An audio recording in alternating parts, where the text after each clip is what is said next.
بگو ای بندگان من که بر خود ستم کرده اید، از رحمت خدا ناامید نشوید. بیگمان خداوند همه گناهان را می آمرزد، بیگمان هم اوست آمرزگار و مهربان.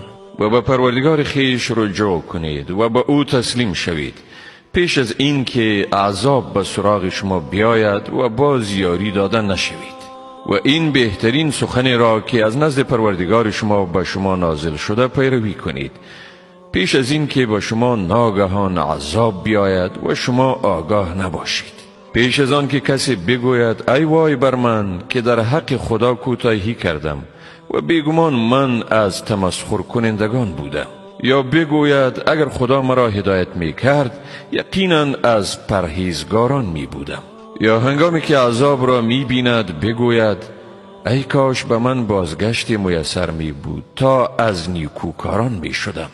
جواب این خواهد بود آری، آیات من به تو آمد و آنها را تکذیب کردی و تکبر ورزیدی و از کافران بودی.